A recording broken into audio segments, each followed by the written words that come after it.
Hey, what's up everybody? 8-Bit Flashback here. Today I want to share with you my Sega Arcade experience in the Akihabara area of Tokyo, Japan.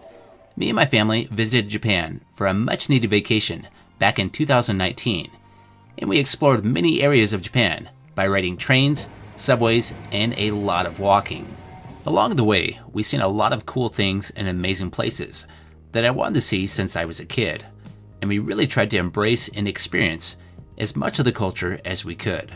But there was some stuff that I had to just pass on. We spent right around 2 weeks there and tried to do as much as possible to take advantage of our time there.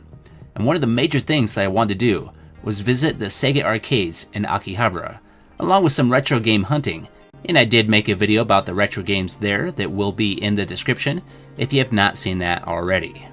After visiting all the amazing places we could, it was Sega Arcade time. You're a dork. Hey everybody, it's 8-Bit Flashback and I'm outside the Sega Arcade in Tokyo, Japan. So let's go check it out.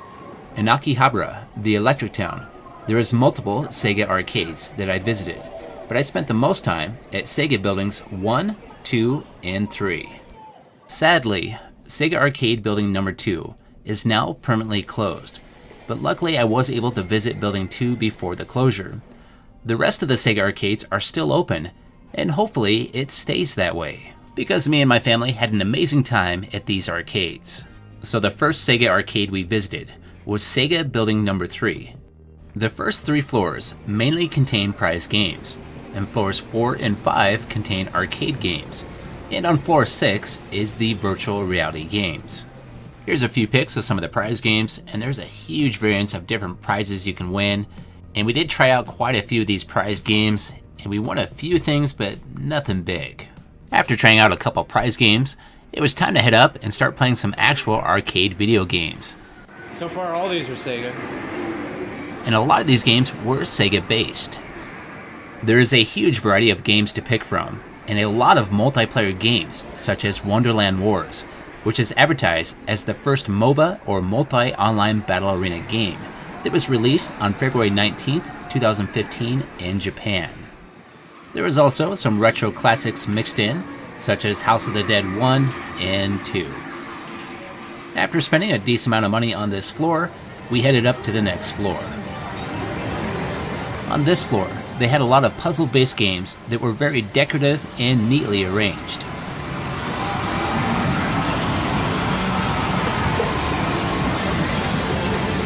And my son is in here playing somewhere.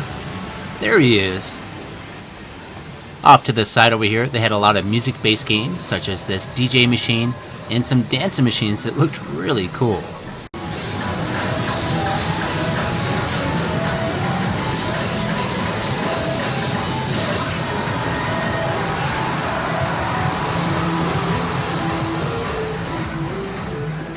We did run into some anime cutouts, so we figured this would be a good opportunity to take a couple pictures. And my wife was more than happy to stand in front of these and take a couple pictures, and she had some fun doing it. Now it's time to head up to the 6th floor where the virtual reality arcade is, and this is what my son was most excited about. I'm a huge Sega fan, so seeing all these Sega arcades in action is just awesome to me.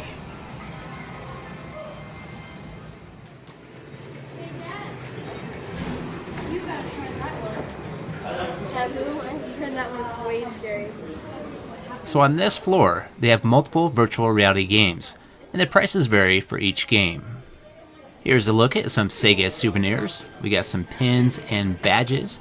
We got a Dreamcast there, Sega Saturn, and Mega Drive. There's a Sega towel, and a Sega pillow, and some Sega t-shirts. Here are some of the pricing for the virtual reality games.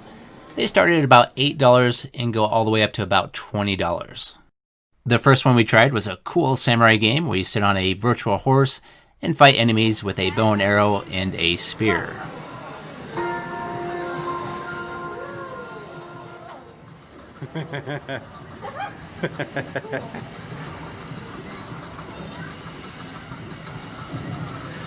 Does it feel like you're on a horse? Yeah, it does. Ah.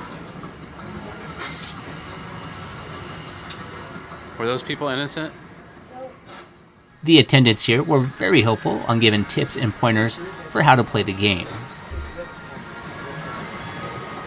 The next game we tried out was Mortal Blitz, which is a fast-paced gun shooting arcade game, which is a blast, literally. In the game, the player becomes a governmental elite soldier and fights against swarms of various enemy types in order to prevent the evil plans of the bad guys. While my son was blasting away enemies, my wife decided to try out a scary game, and it delivered. This is Taboo. No! No! Ah!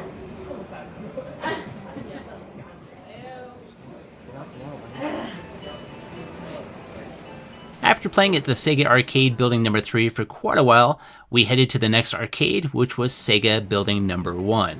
Here's a shot at the outside before going in, and I think these buildings look awesome. Got a nice Sega welcoming mat there. And on the first floor here, we got a bunch of prize machines.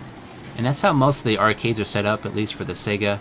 Most of the prize machines are going to be on the first couple of floors. And I was trying to get some decent footage of some of the prize games, but I did get in trouble and was told to turn the camera off. Huh?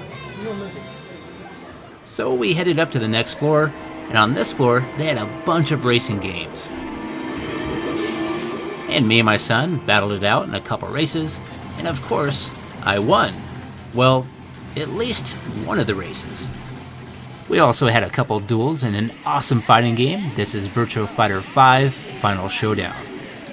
And I believe these fighting games were located on the basement floor of this building. Please, no!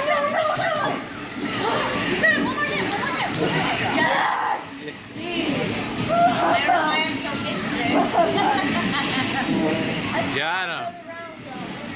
After an awesome victory, it was time to head to the next Sega Arcade building. This is Sega Building 2, and this is the one that's sadly closed now. So I really like the looks of this building. It looks awesome with the orange and blue Sega signs. So let's head inside. And I'd really like to get one of these Sega welcoming mats for my game room. That would be really cool. And again, on the first couple of floors, it's going to consist of mainly prize machines. So right here, we're headed up to the second floor, and this should also contain prize machines. The Sega Arcade buildings have a lot of cool decoration inside, including a lot of posters and display cases with various different Sega products inside them.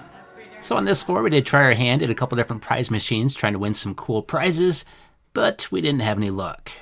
Then we took the elevator all the way to the top floor, and this appears to be a restricted area. It has glass doors that are locked, and I was super curious what goes on up here. Maybe something top secret, or maybe something just really boring. Next, we headed down one floor where they had a bunch of robot fighting simulators with dual joysticks and moving cockpits. This is a super cool game, but I can't remember the actual name of the game. Everything in my footage shows a name that I'm unable to read.